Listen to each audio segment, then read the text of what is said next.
Shalom Bapak Ibu Saudara-saudari, di hari keempat perundungan kita mengenai tema ibadah yang sejati, saya ingin mengajak kita kembali melihat kata abot di dalam kitab Bilangan. Hari ini kita akan menjawab sebuah pertanyaan, apa artinya menjadi penata layan? Kita sudah sering mendengar istilah penata layan, bukan? Manusia diciptakan sebagai penata layan ciptaan. Dalam kehidupan kita sehari-hari, termasuk dalam pekerjaan kita semua adalah penata layan. Konsep penata layan tidak dapat dipisahkan dari peribadahan.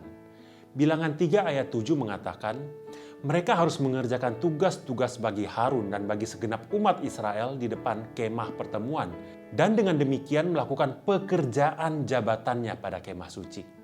Kata abot dalam ayat ini menunjukkan bahwa Tuhan Allah menetapkan pekerjaan jabatan untuk kaum Lewi sebagai penata layan kemah suci. Saya percaya bahwa Tuhan juga menetapkan pekerjaan jabatan untuk setiap anak-anaknya. Saya dan sebagian orang lain dipanggil menjadi hamba Tuhan penuh waktu. Sebagian orang lagi dipanggil menjadi business owner.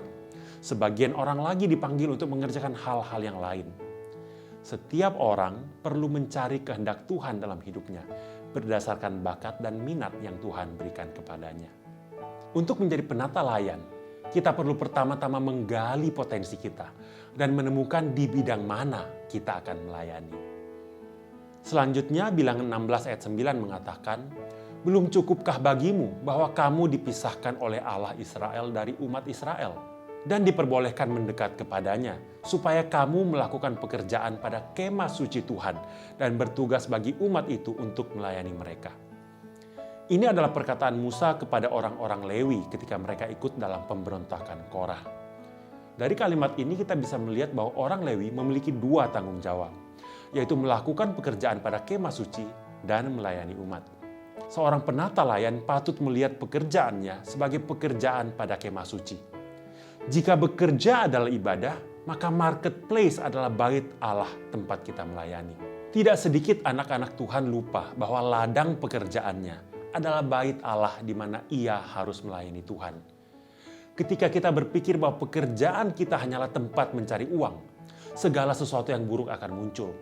Mulai dari korupsi, kompetisi yang tidak sehat, dan sebagainya. Selain itu, seorang penata layan juga memiliki tugas melayani umat. Melayani umat mencakup 2 hal, yaitu mewakili umat untuk datang kepada Tuhan dan menghadap umat sebagai utusan Allah untuk melayani mereka. Seorang penata layan berfungsi menjadi wakil bagi orang-orang dalam profesi mereka untuk datang kepada Tuhan Allah dan menjadi utusan dari Tuhan Allah untuk melayani orang-orang yang ada di profesi mereka. Seorang pengusaha Kristen harus membawa perusahaannya, karyawannya, dan semua stakeholder kepada Tuhan di dalam doa dan bertindak sebagai utusan Tuhan untuk melayani mereka. Seorang dokter juga demikian, dia harus membawa bidang kedokteran dan rekan-rekan seprofesinya ke hadapan Tuhan di dalam doa dan menjadi utusan Tuhan untuk melayani mereka.